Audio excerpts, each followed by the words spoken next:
नमो लोये सौहरिहन्ताणम् नमो लोये सौहृदानम् नमो लोये सौभागिर्यानम् नमो लोये सौज्यायानम् नमो लोये सौत्रिकावती सावनम् ओंकारमिन्दु संयुक्त नित्यम् जायन्ति योगिनः कामदमोक्षदो चैव ओंकाराय नमो नमः मङ्गलम् भगवान् यो मङ्गलम् गौतमोऽग्नि मङ्गलम् कुन्कुण्डार्यो जयेन्द्रमो सुमङ्गलम् नमः समरिसाराय स्वानुभूत्या तथा स्थिति स्वभावाय भवाय सर्वाः विभाव निरुद्ध निराकार। समयसार भगवान कुंकुंदाचार्य रचित समयसार तथा भगवान अमृतचंद्राचार्य रचित आत्मख्याति टीका कलश सहित एनो स्वाध्याय चाले छे। एमां मोक्ष अधिकारमां गाथा 304 અને 305 નો સ્વાધ્યાય આપણે કરી રહ્યા છીએ। ગાથાનો અર્થ, ભાવાર્થ અને આ ગાથાઓ ઉપર પૂજ્ય ગુરુદેવ કાંજી સ્વામીએ આપેલ પ્રવચનના કેટલાક અંશ આપણે લીધા છે। શેષ અંશ આજે લઈએ તે પહેલા ગાથાનું સહેજ પુનરાવર્તન કરીએ। ગાથા 304 અને 305 એ બે ગાથાઓ સાથે છે। એમાં વાત એ આવી કે રાધ અપરાધ એટલે શું એ નો અર્થ સમજાવવો છે ત્યારે એક શબ્દ મૂક્યો રાધ। રાધ એટલે કે સિદ્ધિ, સંસિદ્ધિ। રાધ એટલે આરાધના, રાધ એટલે સિદ્ધ કરવું, પૂર્ણતા। ધ્રુવનું લક્ષ્ય કરી અને આત્માની સિદ્ધિ એ રાધ છે। એટલે અહીંયા એમ કહ્યું કે જે આત્મા રાગથી રહિત છે તે અપરાધ છે અથવા તો અપગત રાગ છે, અને જે આત્મા નિરપરાધ છે તે નિસંક હોય છે, અને શુદ્ધ આત્મા તે જ હું છું એમ જાણતો થકો આરાધનાથી સદા વર્તે છે। એટલે એ આરાધના સહિત હોય છે। જેને આરાધના છે એને શંકા નથી, અને એમ એ રાગ છે। અને એનો વિસ્તાર અમૃતચંદ્રાચાર્ય ભગવાને ઘણો કર્યો કે શુદ્ધ આત્માની સિદ્ધિ અથવા તો સાધન છે તે રાગ છે। ભગવાન આત્માનું લક્ષ્ય કરતા જે અનુભવ થાય છે તે રાગ છે। શુદ્ધ આત્મા તત્વનો જેને અનુભવ નથી, જેને એવો પુરુષાર્થ પણ નથી, એ પરભાવોને ગ્રહે છે, પરદ્રવ્યને ગ્રહે છે, તો એ સ્વ અપરાધ છે, એટલે અપરાધ સહિત છે। અને એને જેને એવા અપરાધ નથી અને પોતે પોતાના શુદ્ધ સ્વરૂપને આરાધે છે તો એ નિરપરાધ છે, અને એને બંધનની કોઈ શંકા હોતી નથી। હું બંધાઈશ એવી કોઈ એને શંકા હોતી નથી। જે સ્વ અપરાધ છે એને બંધાવાની શંકા હોય છે। આ બધો વિસ્તાર ટીકામાં આવ્યો। પૂજ્ય ગુરુદેવે એના ઉપર ઘણી સમજ આપી। હવે આજે વિશેષ અંશો લઈએ। પ્રવચન રત્નાકર ભાગ 8મો, એમાં પાના નંબર 483 ઉપર છેલ્લા પેરેગ્રાફમાં ગુરુદેવ કહે છે કે આચાર્ય અમૃતચંદ્રાચાર્ય ભગવાન કુંકુંદાચાર્ય ભગવાનની ગાથામાંથી જેવા ભાવ છે એવા ભાવને એ બહાર કાઢે છે। એ તું સાંભળતો ખરો। ભગવાન તું 3 લોકનો નાથ, પ્રભુ અંદર અતિન્દ્રિય જ્ઞાન અને આનંદથી પૂર્ણ ભરેલો પરમેશ્વર છો, અને આ પર્યાયમાં જે શુભ અને અશુભ વૃત્તિઓ ઉઠે છે, જે એવા ભાવ થાય છે, પરનું લક્ષ્ય કરતા જે શુભ ને અશુભ ભાવ થાય છે એ તારા નથી, અને છતાં તું એ ભાવ રૂપે થઈને એને તારા માને છે, એ જ મોટામાં મોટો અપરાધ છે, એ દુઃખનું કારણ છે। માટે એ પરભાવોથી હઠી તારા જ્ઞાન દર્શનના ઉપયોગને અંતર સન્મુખ કરી અને શુદ્ધ આત્માનું પોતાના પરમેશ્વરનું જ્ઞાન કર અને દ્રષ્ટિમાં એવા ધ્રુવને લે. એમ કરતા ત્યાં દ્રષ્ટિને સ્થિર કરતા અને આનંદનો અનુભવ થશે અને સમ્યક દર્શન, સમ્યક જ્ઞાન, સમ્યક ચારિત્રની નિર્મળ વિતરાગી પર્યાયો પ્રગટ થશે. એટલે કે છે કે તું એવા પોતાના પરમેશ્વરનું જ્ઞાન કર, એને જ્ઞેય બનાવી, તારા જ્ઞાનનું એને જ્ઞેય બનાવી અને એને તું દ્રષ્ટિમાં લે.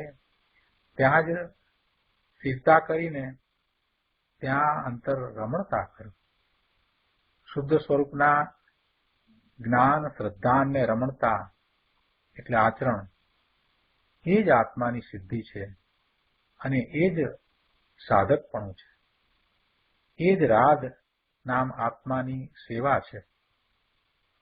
આત્માની સેવા કહો કે રાધ કહો, આત્માનું સાધકપણું કહો કે આત્માની સિદ્ધિ કહો, બધું એક જ છે. એવા પોતાના શુદ્ધ સ્વરૂપની પ્રાપ્તિ, એનો અનુભવ, એ જ રાધ છે. અને જેને એ નથી એ રાધ રહિત અપરાધ છે. આગળ 484માં પાના ઉપર ગુરુદેવ સમજાવે છે કે સમયસાર ગાથા 17-18માં પણ આવે છે કે આબાલ ગોપાળ સર્વને તેમની જ્ઞાનની પર્યાયમાં આત્મા જાણવામાં આવી રહ્યો છે. શું કહ્યું? ભાઈ, તારી જ્ઞાનની દશામાં સ્વજ્ઞેય એવો ભગવાન આત્મા જણાઈ રહ્યો છે. બધાને, આ બાલ ગોપાળ એટલે બધાને, સર્વને પોતાની જ્ઞાનની પર્યાયમાં આત્મા જાણવામાં આવી રહ્યો છે. સ્વજ્ઞેય, એ જ્ઞેય છે, પોતાનું એ જ્ઞેય છે, એ સ્વજ્ઞેય છે. પરનું લક્ષ કરી અને પરજ્ઞેયોને એ જાણે છે ત્યારે પણ એ ભગવાન આત્મા અંદર એવો ને એવો ત્રિકાળ શુદ્ધ વિરાજી રહ્યો છે. અને અનંત ગુણોનો પિંડ એ ભગવાન આત્મા છે અને અનંત ગુણોનું શુદ્ધ નિર્મળ પરિણમન એક રૂપે થઈ રહ્યું છે. પણ જે એના તરફ દ્રષ્ટિ કરે એને એનો અનુભવ થાય ને, જે એનું લક્ષ કરે એને એ અનુભવમાં આવે ને.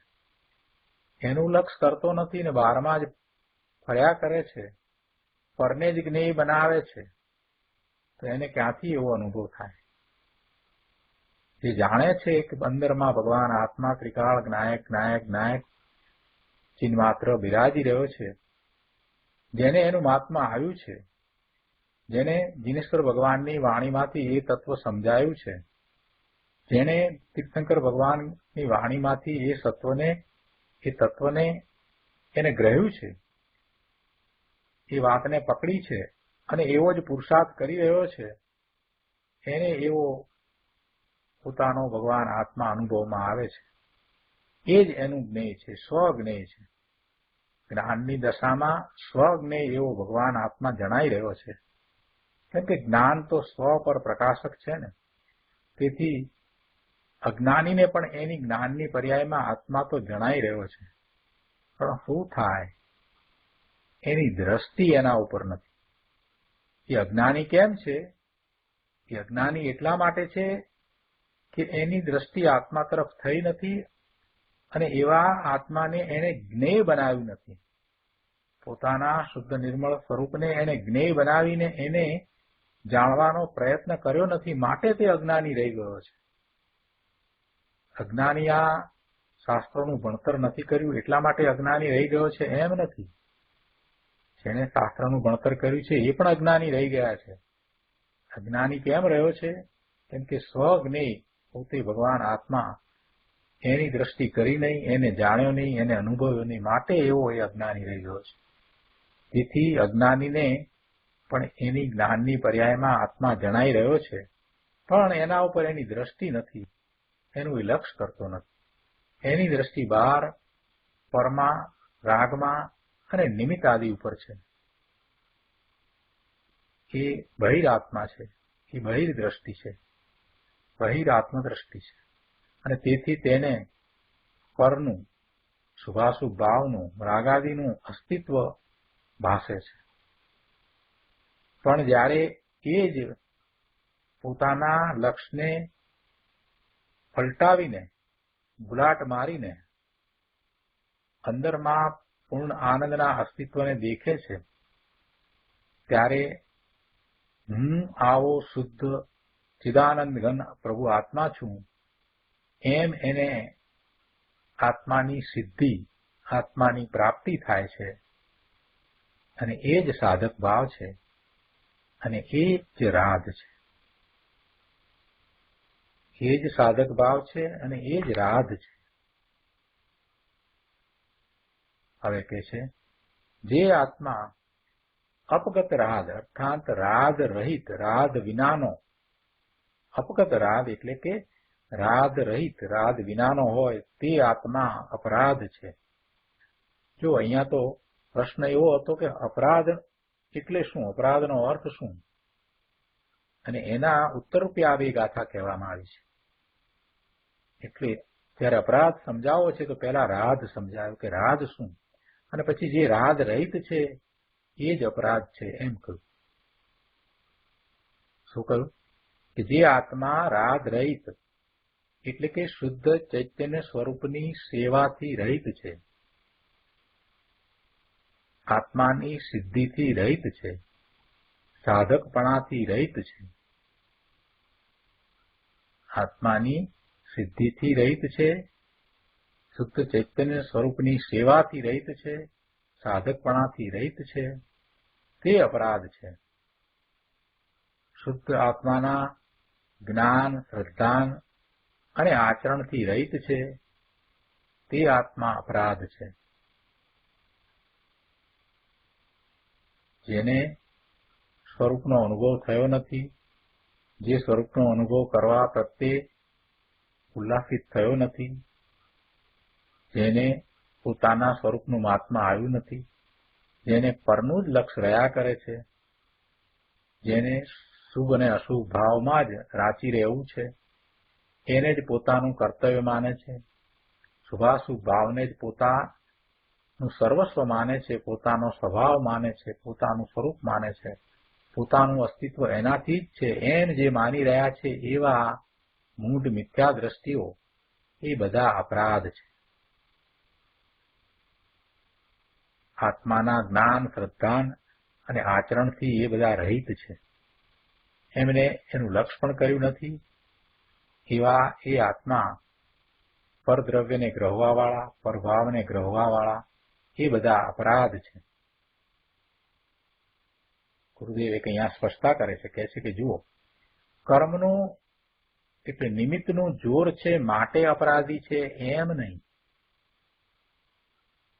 કર્મનું એટલે કે કર્મના ઉદય અને એવા ઉદયને કારણે જે સંયોગો પ્રાપ્ત થયા છે તે એ નિમિત્ત કારણ છે. એ કાંઈ ખરેખર આત્મામાં કાંઈ કરે છે એમ નથી, પણ એના નિમિત્તે આત્મા અપરાધી થાય છે. અપરાધી થાય છે એટલે કે પરનું લક્ષ કરી અને વિભાવ ભાવે પરિણમે છે. કર્મનું નિમિત્ત છે અને એનું જોર છે માટે અપરાધી થાય છે એમ નથી, પણ પોતે જાતે અપરાધી થાય છે. પોતે સાધકપણાથી રહિત છે, શુદ્ધ આત્માના સેવનથી રહિત છે, એવી દ્રષ્ટિ થઈ નથી. એવું કરવાનું એને હજી ભાષ્યું નથી, એનું મહાત્મા આવ્યું નથી. એને બહારમાં બધું કરવાનું સૂઝે છે, ધંધા રોજગાર કરવા છે, બહાર ફરવું છે, રખડવું છે, પરંતુ અંદરમાં ચિદાનંદ ઘન ભગવાન આત્મા બિરાજે છે એનું લક્ષ નથી કરવું.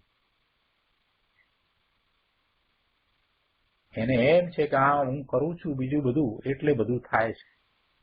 ખરેખર ભગવાન આત્મા કાંઈ કરી શકતો નથી, માત્ર ભાવ કરે છે, વિભાવ ભાવે એ રાચી રહે છે અને જે થવાનું છે તે જ થાય છે. પણ એને એમ છે, એની મતિ મૂંડ છે.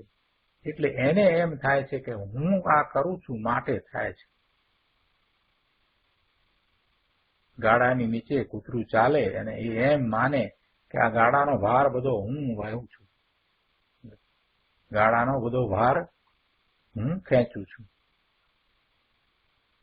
એવી રીતે આ જીવને મનમાં એમ વસી ગયું છે કે હું બધું કરું છું એટલે બધું ચાલે છે. આ કુટુંબના કામો બધા હું કરું છું, સંસ્થાઓના કામો હું કરું છું, જૈન સેન્ટરના કામ હું કરું છું, આ છોકરાઓને મોટા હું કરું છું, આ કિચનમાં હું કામ કરું છું.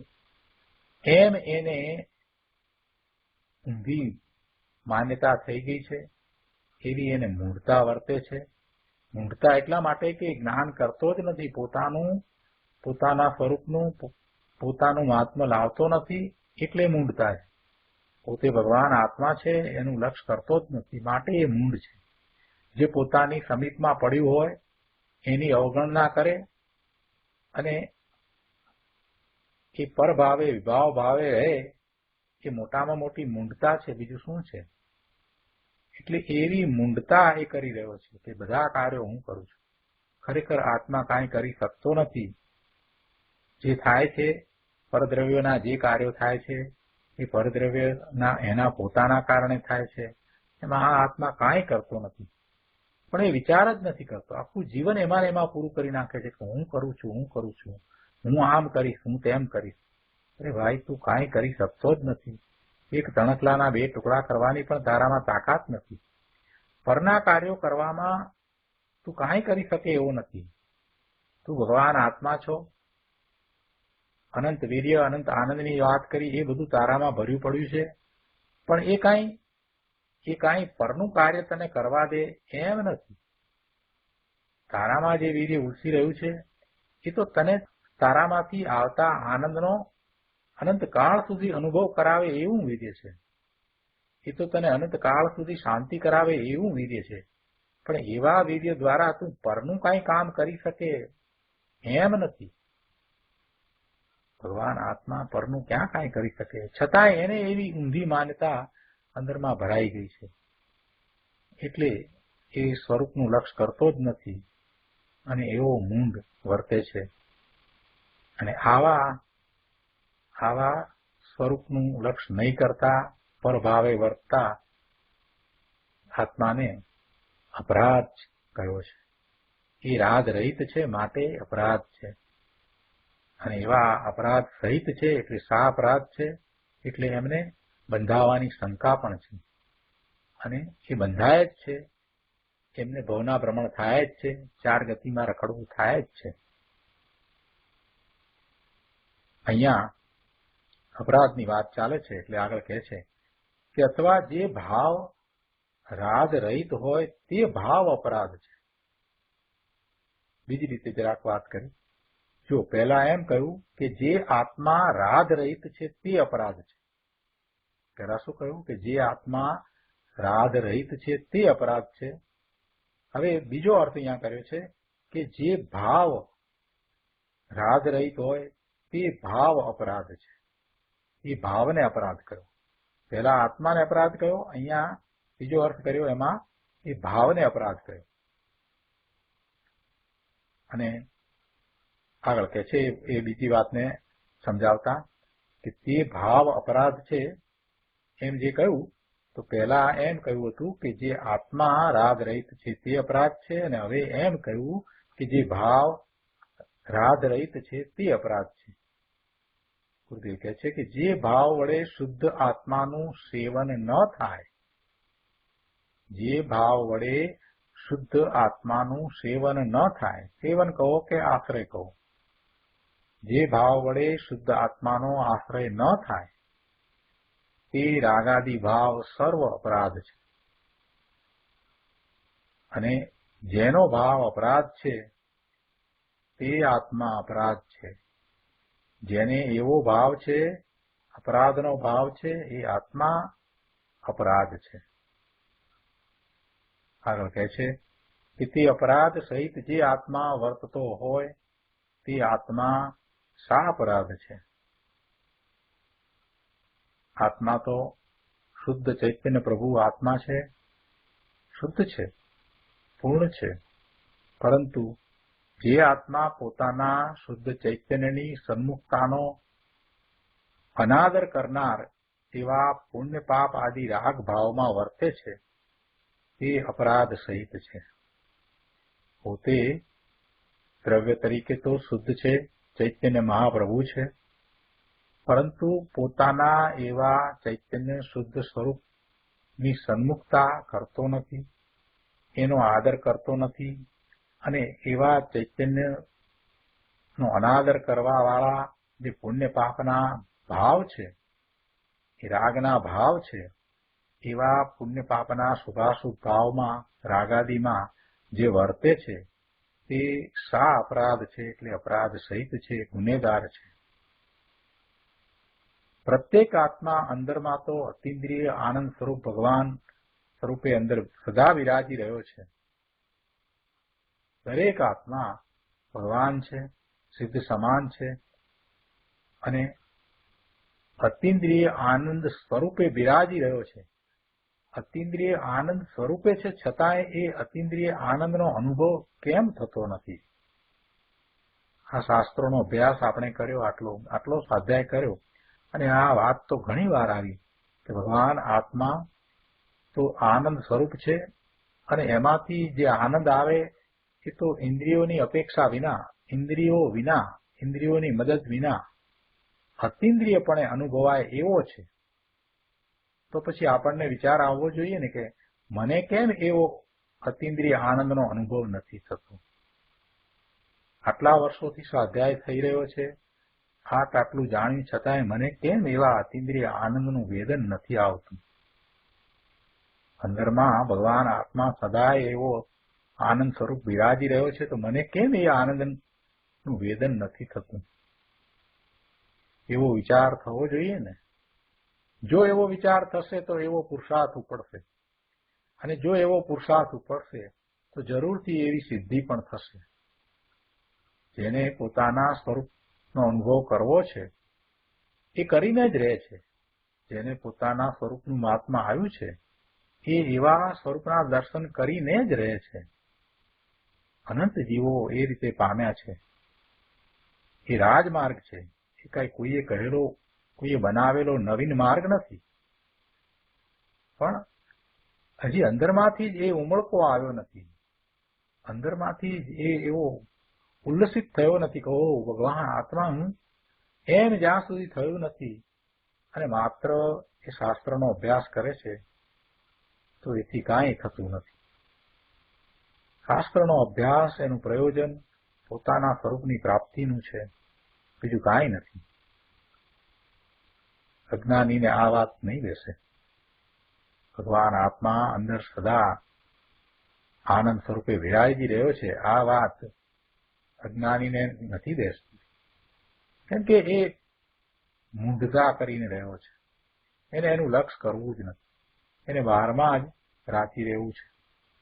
પોતાના શુદ્ધ અસ્તિત્વની જેને ખબર નથી એવો અજ્ઞાની એ તો પુણ્ય આદિ વ્યવહાર ભાવોમાં મશગુલ એકરૂપ થઈને વર્તે છે, ગાંડો થઈને વર્તે છે,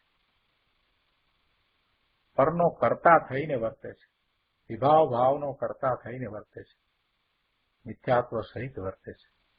અહીં તો કહે છે કે એવો જીવ અપરાધ સહિત છે, અપરાધ છે, ગુનેગાર છે, માટે એ બંધાય છે, કર્મથી બંધાય છે. અને કર્મથી બંધાય છે તો ભવના ભ્રમણ થાય છે, ચાર ગતિમાં રખડે છે. શરીરે આ મનુષ્યનો ભવ મળ્યો, આ ગતિ મળી, અને જો અત્યારે એ પુરુષાર્થ નહીં કરે તો તિર્યંચમાં ચાલ્યો જશે, અને તિર્યંચમાંથી પછી આવી પુરુષાર્થ માટેની અનુકૂળતાઓ મળવી બહુ મુશ્કેલ પડશે. ત્યાં એને આ બધું નહીં મળે, આ સમજ નહીં મળે, આ શાસ્ત્રો નહીં મળે, એ જ્ઞાન નહીં કરી શકે.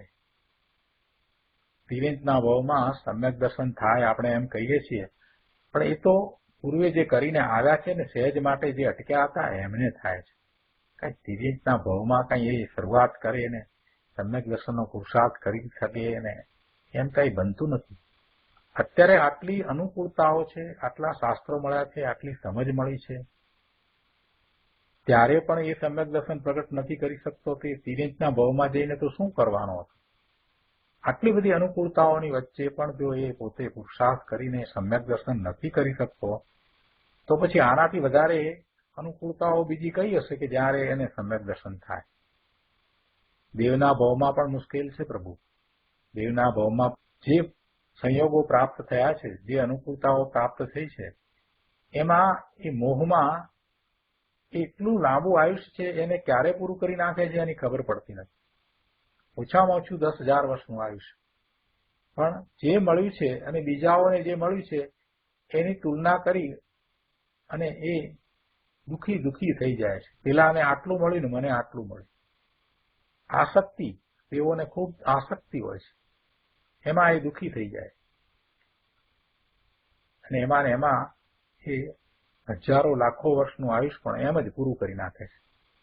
ઈર્ષામાં, તૃષ્ણામાં, આસક્તિમાં. શારીરિક દુઃખ તો છે નહીં, શારીરિક દુઃખ છે નહીં. ખાવા પીવાનું, પહેરવા ઓઢવાનું, રહેવાનું એ બધાનું તો કાંઈ દુઃખ છે જ નહીં. પણ તૃષ્ણા, આસક્તિ, ઈર્ષા, એમાં ને એમાં એ દુઃખી થઈ જાય છે. મનુષ્યની ગતિમાં એ ધારે તો બધું કરી શકે, કેમ કે પોતાને અનુકૂળતા મળી છે ત્યારે સામે જુએ છે કે બીજાઓ કેવા દુઃખી છે, કેવા પ્રતિકૂળ સંયોગોમાં રહ્યા છે. એમ કરીને એ પોતે પાછો વળી જાય છે. અરે આ દશા, જીવની આવી દશા. બીજી વાત, એ ચારિત્રનો પુરુષાર્થ પણ મનુષ્યની ગતિમાં કરી શકે છે, દેવની ગતિમાં નથી કરી શકતો. એને સમજ મળી છે, એ કરવા ધારે તો શાસ્ત્રોનો અભ્યાસ અને એનું જ્ઞાન ખૂબ સારી રીતે કરી શકે એવું બધું એને મનુષ્ય ગતિમાં મળે છે. અને એમાં જો એને બીજી બધી રીતે અનુકૂળતાઓ મળી હોય, પૈસે ટકે બરાબર હોય, સ્વાસ્થ્ય પણ સારું હોય, બુદ્ધિ પણ બરાબર હોય, તો પછી હવે એને કઈ વસ્તુની જરૂર છે કે જેના વગર એ સમ્યક દર્શન ન પ્રગટ કરી શકે? કઈ એવી વસ્તુ છે ખૂટે છે કે જેને કારણે થઈ અને એવો પુરુષાર્થ નથી કરતો? બધું જ મળ્યું છે, માત્ર પ્રમાદ છે. ગુરુદેવ એ વાતને વારંવાર આપણને કહે છે, સમજાવે છે કે ભાઈ આ અજ્ઞાની છે એ તો વ્યવહારના ભાવોમાં અને આ ભોગમાં મશગુલ થઈ અને એકરૂપ થઈને વર્તે છે, એટલે એ સા અપરાધ છે, ગુનેગાર છે. અહીંયા તો કહે છે તે આત્મા પરદ્રવ્યના ગ્રહણના સદભાવ વડે શુદ્ધ આત્માની સિદ્ધિના અભાવને લીધે બંધની શંકા થતી હોઈને સ્વયં અશુદ્ધ હોવાથી અનઆરાધક જ છે, એટલે કે આરાધક નથી જ. આનો વિસ્તાર કરતા ગુરુદેવ કહે છે કે પરદ્રવ્યના એટલે રાગ આદિ પરભાવના ગ્રહણ વડે, પરદ્રવ્યના એટલે પરદ્રવ્યને તો ક્યાંય ભગવાન આત્મા ગ્રહી શકે જ છે, પણ એના તરફનું લક્ષ કરીને જે શુભાશુભ ભાવ થાય છે એને એ ગ્રહે છે, એને એ પોતાના માને છે, એને એ અનુભવે છે, પરભાવોને અનુભવે છે. પોતાના સ્વભાવને નથી અનુભવતો અને પરભાવોને અનુભવે છે, એમ એ પરભાવોને ગ્રહણ કરે છે. એને શુદ્ધ આત્માની સિદ્ધિ નથી, પ્રાપ્તિ નથી, એટલે શુદ્ધ આત્માની અસિદ્ધિ છે, અપ્રાપ્તિ છે. શું કહ્યું? રાગાદી ભાવ છે તે પરદ્રવ્ય છે અને એનું ગ્રહણ કરવું એ અપરાધ છે. મુનિને મહાવ્રતનો રાગ આવે, એવો શુભ રાગ આવે, તેને તે ગ્રહે તે અપરાધ છે.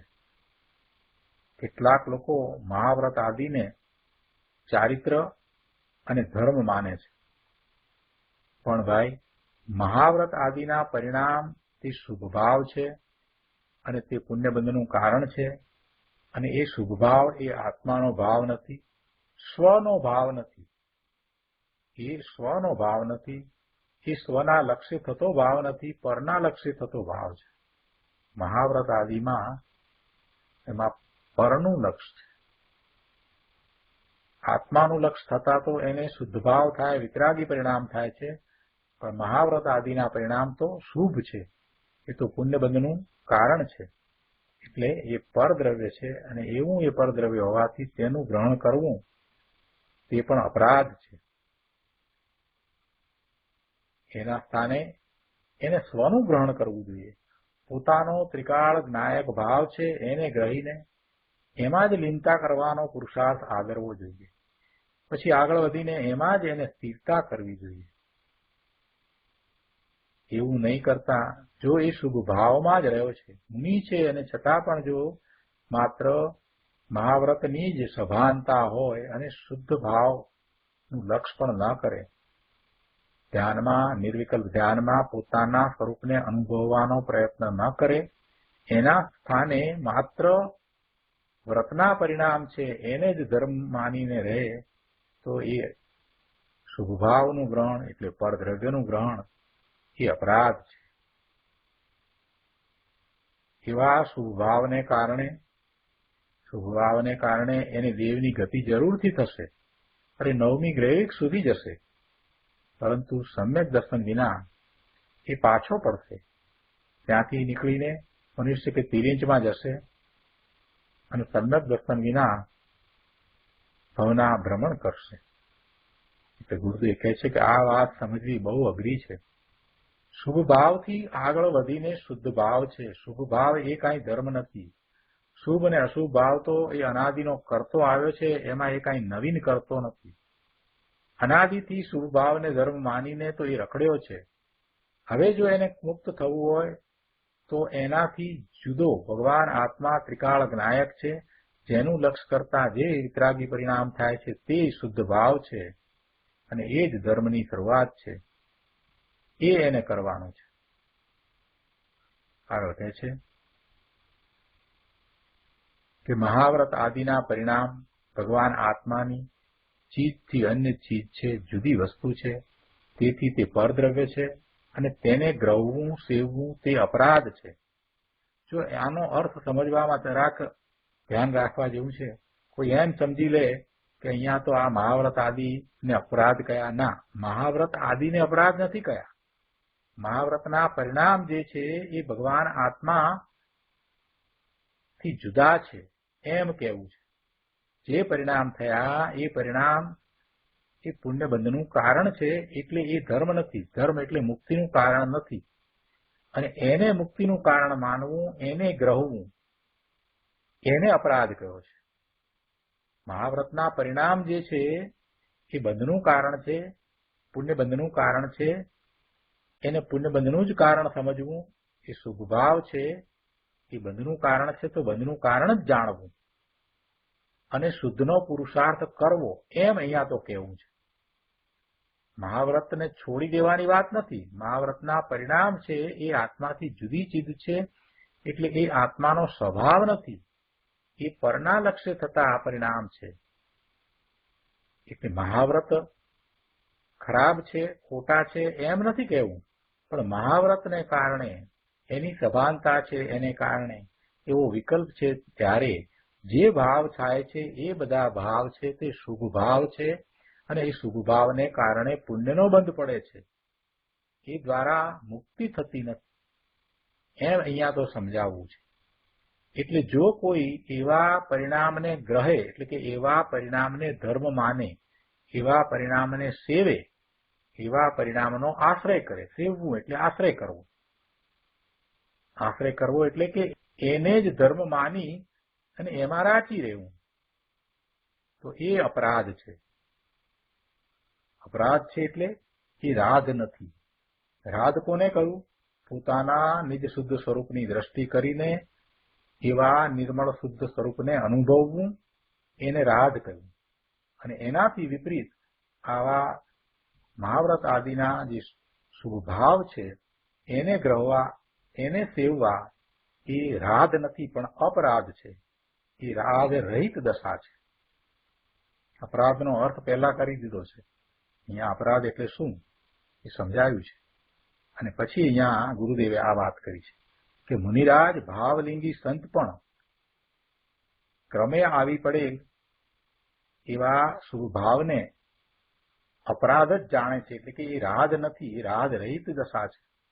શુભભાવમાં જયારે એ રહ્યા છે તો એ જાણે છે કે આ શુભભાવ આવ્યો, પોતાના પુરુષાર્થની એટલી નબળાઈ છે એટલે શુભભાવ આવ્યો છે, પણ એને એ જાણે છે. ભાવલિંગી મુનિ, જે સમ્યક દ્રષ્ટિ છે એવા મુનિરાજ 7મા ગુણસ્થાને નિર્વિકલ્પ ધ્યાનમાં પોતાના સ્વરૂપનો અનુભવ કરે છે, અને જયારે બહાર આવે છે ત્યારે એમને પણ શુભભાવ આવે છે. 6ઠ્ઠા ગુણસ્થાને શુભભાવ હોય છે ત્યારે આ શાસ્ત્રની રચના કરે છે. 6ઠ્ઠા ગુણસ્થાને જયારે હોય છે ત્યારે શિષ્યને ઉપદેશ આપે છે. એ વખતે મહાવરત્ન આદિના પરિણામની સભાનતા પણ હોય છે, પણ એ બધું એ જાણે છે કે આ શુભભાવ છે, અને એ શુભભાવમાં જો રહી જશે તો ત્યાં અટકવાનું થશે. એટલે એ રાગ નથી, એ રાગ રહિત દશા છે, એટલે કે અપરાધ છે. એને અપરાધ જ જાણે છે. મુનિની શ્રદ્ધા સમ્યક છે, એમને ક્યાંય કોઈ રીતે વિરોધાભાસ લાગતો જ નથી. જેમ છે તેમ તત્વને સમજ્યા છે, એમ જ એ રીતે શ્રદ્ધે છે. એટલે શુભભાવને શુભભાવ તરીકે જ જાણે છે, એને અપરાધ જ તરીકે જાણે છે, એને રાગ નથી જાણતા. આગળ કહે છે ગુરુદેવ કે કોઈ પણ રાગને અનુભવવો અને ભલો જાણવો, પોતાનો જાણવો, તે અપરાધ છે. એ રાગ નથી, રાગ રહિત દશા છે. રાગની સેવામાં અને આરાધનામાં પડ્યો છે. રાગની સેવા, રાગની આરાધના, શુભભાવની આરાધના, એમાં જે જીવ પડ્યો છે એ સા અપરાધ છે. અને તેને આત્માની સિદ્ધિ થતી નથી, એને આત્માની પ્રાપ્તિ થતી નથી. એ આત્માની પ્રાપ્તિ રહિત છે. આગળ કહે છે કે આ પ્રમાણે પરદ્રવ્યના ગ્રહણના સદભાવમાં, એટલે કે પરદ્રવ્યના ગ્રહણ સહિત વર્તે છે ત્યારે શુદ્ધ આત્માની પ્રાપ્તિ નથી થતી, એટલે કે શુદ્ધ આત્માની અપ્રાપ્તિ હોય છે. અને એમ જેને છે તેને હું બંધન પામું છું, હું બંધાવું છું, મને કર્મનો બંધ પડશે, એવી શંકા હોય જ છે. ભગવાન આત્મા સ્વયં અબદ્ધ સ્વરૂપ છે, અબદ્ધ સ્પષ્ટ છે, એટલે બંધાયેલો પણ નહીં અને સ્પર્શાયેલો પણ નહીં, એવો અબદ્ધ સ્પષ્ટ છે. આવા આત્માની દ્રષ્ટિને અનુભવ થવા તે જૈન શાસન છે, એમ ગાથા 15માં વાત આવી. પરંતુ જે આવા શુદ્ધ આત્માને છોડી પરદ્રવ્યનો એટલે રાગનો અનુભવ કરે છે, એટલે રાગને સેવે છે, તેને શુદ્ધ આત્માની અપ્રાપ્તિ છે, અસિદ્ધિ છે, અને તેથી તેને બંધની શંકા થાય જ છે. આ કારણે સ્વયં અશુદ્ધ હોવાથી અનઆરાધક જ છે. પોતે એવા ભાવે પરિણમતો હોવાથી, એવા ભાવે વર્તતો હોવાથી આત્માની અસિદ્ધિ, આત્માની અપ્રાપ્તિ સહિત છે, પરદ્રવ્યો અને રાગના અનુભવ સહિત છે. એમ એ સ્વયં અશુદ્ધ ભાવે વર્તો થકો એ અનઆરાધક છે, એટલે કે આરાધક નથી. પોતાના પરમ પવિત્ર પરમાત્મ દ્રવ્યના જ્ઞાન, શ્રદ્ધાન અને સેવના, આરાધનાના અભાવમાં ને પુણ્ય પાપ આદિ પરભાવોના ગ્રહણના સદભાવમાં તે અનઆરાધક અર્થાત અપરાધી જ છે. શું કહ્યું કે પોતાના પરમ પવિત્ર પરમાત્મ દ્રવ્યના જ્ઞાન, શ્રદ્ધાન અને સેવના એવી આરાધનાના અભાવમાં અને એનાથી ઉલટું પુણ્ય પાપ આદિ પરભાવોના ગ્રહણના સદભાવમાં એ આરાધક નથી થતો, એ અનઆરાધક જ રહે છે, એટલે અપરાધી જ છે. એને તે કોઈ પણ રીતે આત્માનો આરાધક નથી.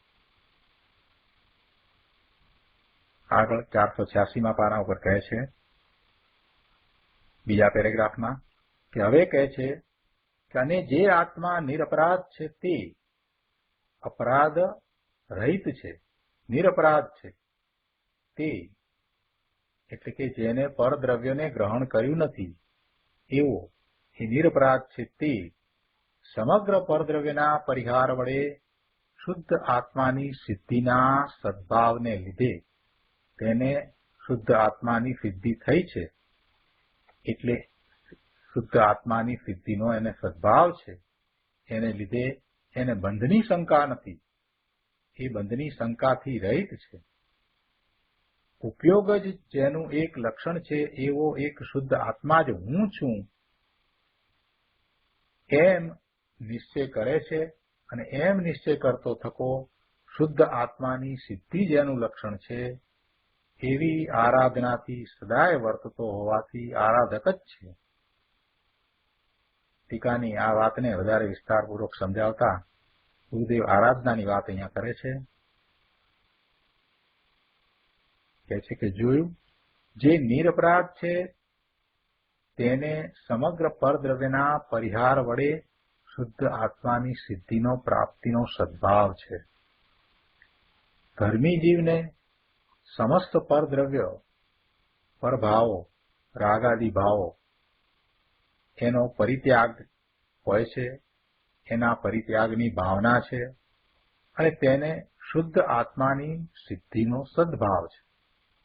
એટલે કે પોતાના શુદ્ધ સ્વરૂપની સિદ્ધિ એને થઈ છે.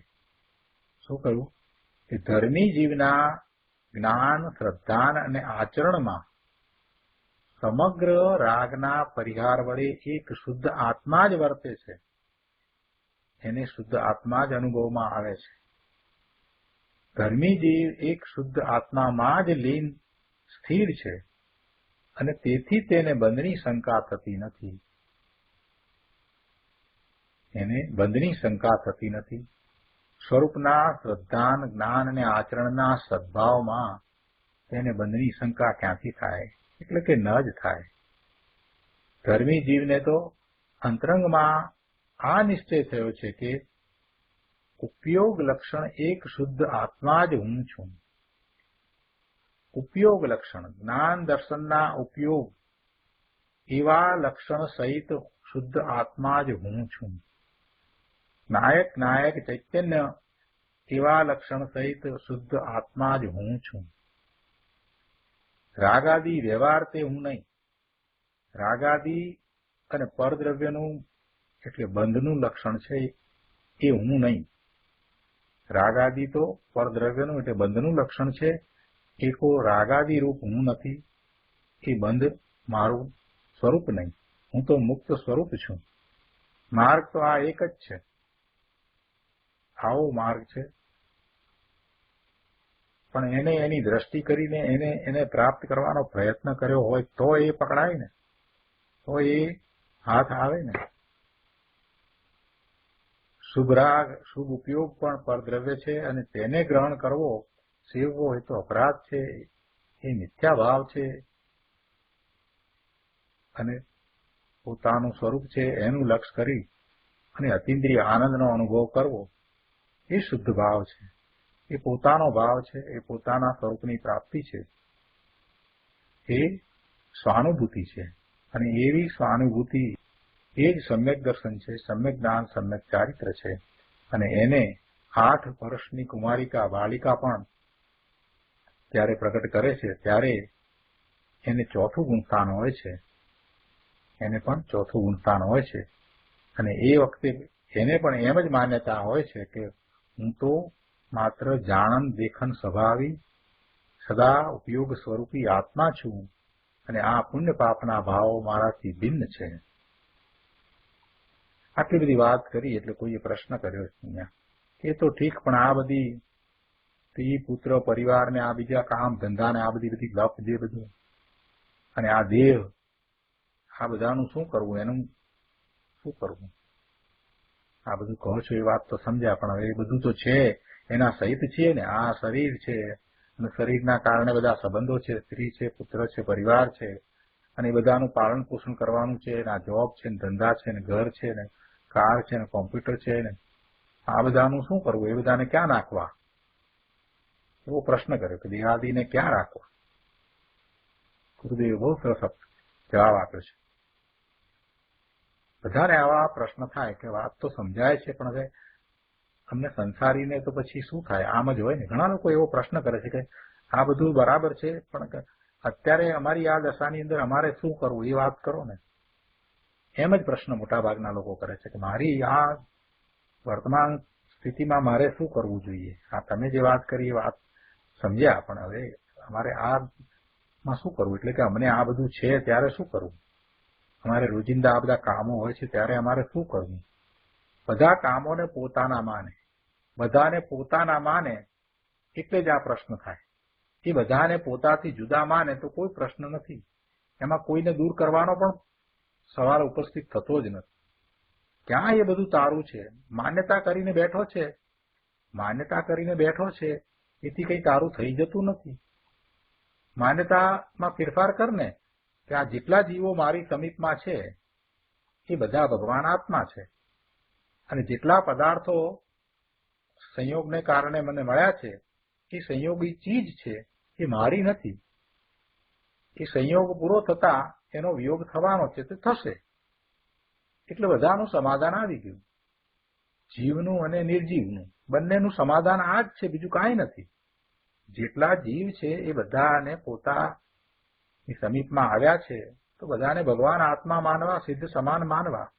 એ પોતાના પૌત્ર પૌત્રી હોય તો પણ એને ભગવાન આત્મા માનવા. અને આ જે પદાર્થો જે પ્રાપ્ત થયા છે, જે પદાર્થો મળ્યા છે, એ બધા સંયોગને કારણે મળ્યા છે, તે સંયોગી ચીજ છે. તો સંયોગી ચીજ છે એનો તો વિયોગ થવાનો જ છે. જો સંયોગને કારણે એ પોતાની સમીપમાં આવ્યું છે તો જરૂરથી વિયોગ પણ થશે થશે ને થશે. બહુ સહેલું છે ભાઈ, એમાં ક્યાં અઘરું પડે એવું છે. ગુરુદેવે એ વાત સમજાવી છે, બહુ ટૂંકમાં સમજાવી દીધી છે. ગુરુદેવ કહે છે કે બાપુ એ બધી લપ ક્યાં તારી ચીજ છે, તારામાં એ ક્યાં ગળી ગઈ છે, એટલે કે તારામાં ક્યાં એ પેસી ગઈ છે, તારામાં ક્યાં એ અંદર ચાલી ગઈ છે. તું તો ભગવાન આત્મા ત્રિકાળ જ્ઞાયક શુદ્ધ છો તો છો, અને તું એમનામાં ક્યાં ઘૂસ્યો છે. તું એમનામાં નથી, એ તારામાં નથી. એ તો બધી પ્રત્યક્ષ પર ચીજ છે. અહીં તો વિશેષ એમ કે છે કે જે શુભ ભાવ છે, દયા દાન વ્રત ભક્તિ આદિનો જે ભાવ, એ પણ રાગ છે. એ રાગ પણ પરદ્રવ્ય છે, કેમ કે તે નીકળી જવા યોગ્ય છે. રાગ છે એ નીકળી જવા યોગ્ય છે, એટલે એ રાગ ચાલ્યો જાય છે. તો સિદ્ધ ભગવાનને સિદ્ધ દશામાં રાગ હોતો નથી. સિદ્ધ દશામાં એ રાગ નીકળી જ જાય છે. સિદ્ધ ભગવાનને ક્યાં શુભ ભાવ છે? સિદ્ધ ભગવાનને શુભ ભાવ પણ નથી, અશુભ ભાવ પણ નથી, રાગ નથી, દ્વેષ નથી, કાંઈ નથી. એટલે એ વસ્તુ જે નીકળી જાય છે એ આત્માની હોઈ શકે નહીં, એવો નિર્ણય કરવો. માત્ર પોતાનું શું છે તો કે એક જ્ઞાયક ભાવ છે, એક જાણવા દેખવાના ઉપયોગ રૂપ જ મારું સ્વરૂપ છે, એમ નિર્ણય કરવો. જ્ઞાતા દ્રષ્ટા સિવાય બીજું કોઈ તારું સ્વરૂપ નથી, ગુરુદેવ એમ કે છે. પછી બીજી ચીજને રાખવાનો સવાલ ક્યાં છે? એ એના કારણે રહી છે તો રહી છે, એમાં તું શુક્રાનું ઉપાધિ કરે છે ભાઈ. બધા પોતપોતાના કારણે છે, નિર્જીવ અને જીવ બધા જ પોતપોતાના કારણે રહ્યા છે, પોતપોતાનું પરિણામ પોતે કરી રહ્યા છે. એમાં તું શુક્રવા આંકડો થાય છે. તારી દ્રષ્ટિ ઊંધી છે, તારી માન્યતા ખોટી છે, એટલે તું એનો સ્વામી થાય છે, તું એનો માલિક થાય છે. બાકી બધું બરાબર જ છે. તારે ધર્મ કરવો હોય તો તને એ કાંઈ નડતા નથી, કોઈ કોઈને નડતું નથી. કોણ નડે? કોઈ સંયોગો પણ, વિપરીત સંયોગો એ ખરેખર તો નડતા નથી, પણ અનુકૂળતા છે ત્યારે એનું લક્ષ્ય બહારમાં ઓછું જાય અને ધારે તો એ પોતે ખૂબ ઊંચો પુરુષાર્થ કરી શકે. પ્રતિકૂળતા વખતે એ ઓછું થાય, પ્રતિકૂળતામાં એ થવું મુશ્કેલ છે. એટલે જ્યારે અનુકૂળતા મળ્યું હોય ત્યારે પોતે સમ્યક દર્શન પ્રગટ કરવું જ જોઈએ. બાકી બીજા ભાવમાં ન થાય એમ વાત નથી, તિર્યંતના ભાવમાં થાય. પણ વિચાર કરો કે આવા મનુષ્યના ભાવમાં આટલી અનુકૂળતાઓ વચ્ચે પણ જો તું ન કરી શકે તો તું તિર્યંતના ભાવમાં શું કરવાનો હતો? કાંઈ કરવાનો નથી. આ બિચારા મનુષ્યના ભાવની અંદર જેમને કેટલી બધી પ્રતિકૂળતાઓ છે, એ પ્રતિકૂળતાઓમાંથી જ બિચારા ઊંચા આવતા નથી. એ પ્રતિકૂળતાઓનું લક્ષ્ય કરી અને દુઃખી થઈને જીવન પૂરું કરે છે. જયારે ભાઈ તને તો આટલી બધી અનુકૂળતાઓ છે, તું શું કરા બીજો બધો વિચાર કરે છે? જેમ છે તેમ વસ્તુના સ્વરૂપને સમજને. આગળ 487 પાના ઉપર કહે છે બીજા પેરેગ્રાફમાં કે ચોથે ગુણ સ્થાનકે વર્તતો સમ્યક દ્રષ્ટિ જીવ અંતરંગમાં એવો દ્રઢ નિશ્ચય કરે છે કે આ ઉપયોગ લક્ષણ એક શુદ્ધ આત્મા જ હું છું. આપણે તો અહીંયા ઉપયોગ લક્ષણ એક શુદ્ધ આત્મા જ હું છું એની વાત ચાલી રહી છે. ગુરુદેવ એનો બધો વિસ્તાર કરી રહ્યા છે. શું? આ ઉપયોગ લક્ષણ એક શુદ્ધ આત્મા જ હું છું.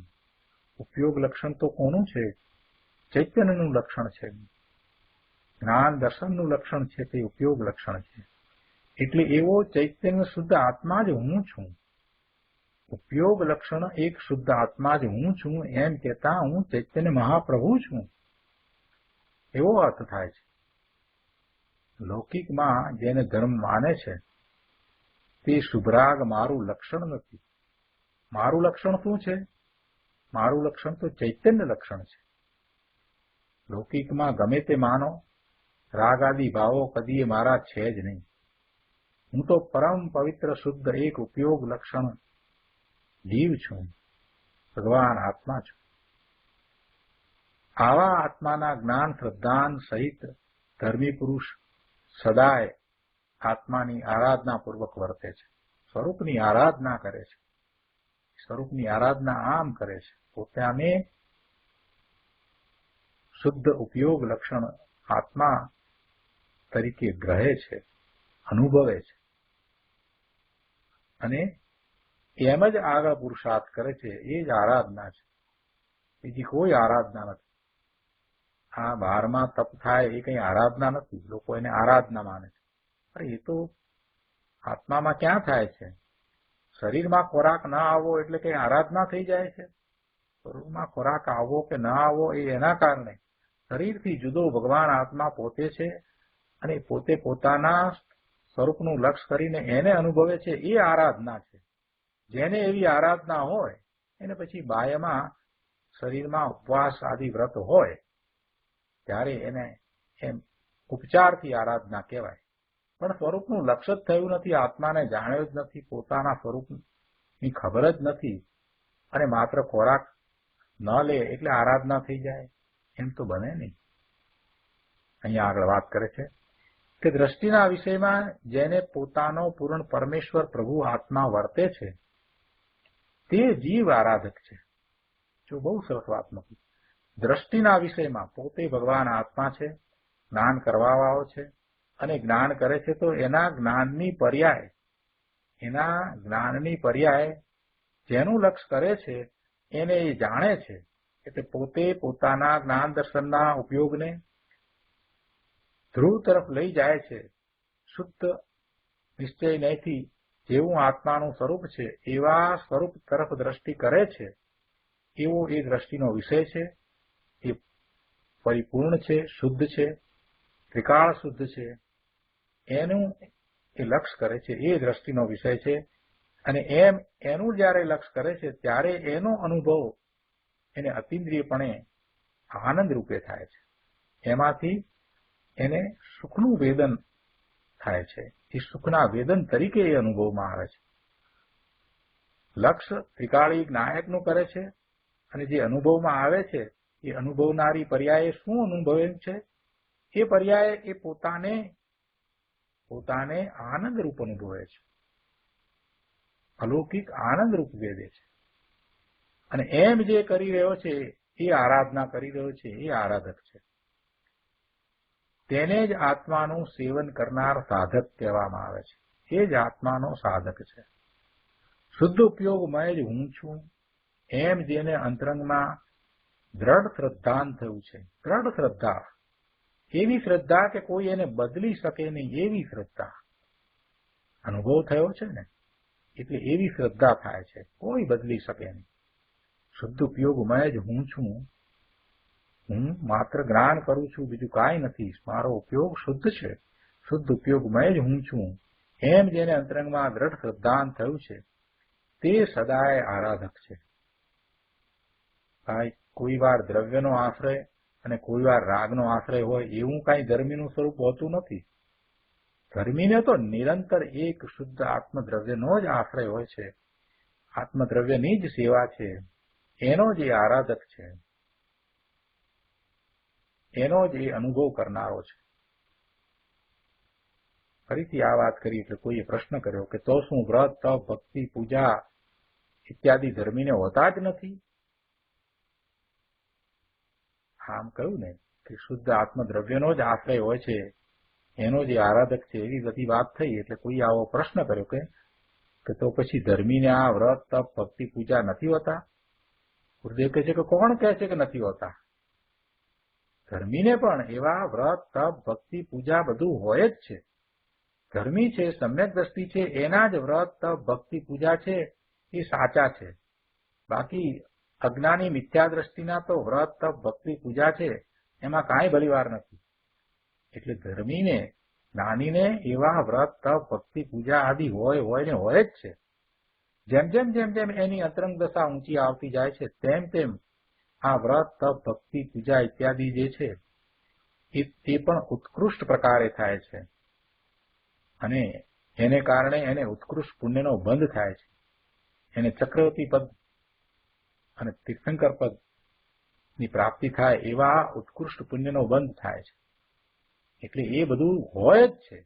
એવા ઉત્કૃષ્ટ પ્રકારના શુભભાવ, એવા શુભ વિકલ્પ ન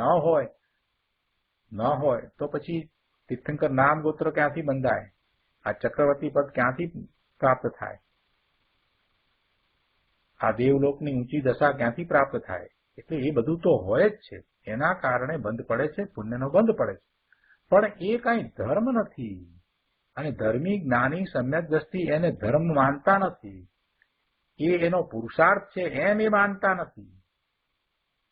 પોતાનો પુરુષાર્થ તો અંતરંગ છે અને એ વખતે બહારમાં જે વ્રત, તપ, ભક્તિ, પૂજા આદિ છે એને વ્યવહાર માર્ગ કહેવામાં આવે છે. જ્યારે નિશ્ચય માર્ગ છે ત્યારે એને વ્યવહાર માર્ગ કહેવામાં આવે છે. એટલે ગુરુદેવ એ વાત અહીંયા સમજાવે છે, કહે છે કે ભાઈ એ કોણ કહે છે કે એ હોતા નથી? ધર્મીને એ બધા ભાવો હોય છે, એ બધા શુભ ભાવ હોય છે, પણ એ શુભ રાગ છે અને શુભ રાગ છે અને શુભ રાગ માને છે, ધર્મ માનતા નથી. અને શુભ રાગને તો પહેલા જ સમજાયું એ પ્રમાણે એ રાગ નથી, એ અપરાગ છે, એ ધર્મ નહીં. ધર્મીને જે રાગ હોય છે તેને તે જાણે જ છે, તેને મન તે જાણવા લાયક છે પણ આદરવા લાયક નથી, આશ્રય કરવા લાયક નથી. એને એ હેય બુદ્ધિએ જાણે છે. શીઘ્ર એને છોડીને પોતાના શુદ્ધ સ્વરૂપને વિશે ક્યારે હું પહોંચું, મારા શુદ્ધ સ્વરૂપમાં ક્યારે હું જાઉં, ક્યારે રમણતા કરું, એવો જ જ્ઞાનીનો તો ભાવ હોય છે. તો આજનો સ્વાધ્યાય આપણે અહીંયા સુધી રાખીએ છીએ. હવે સુખધામ બોલીએ.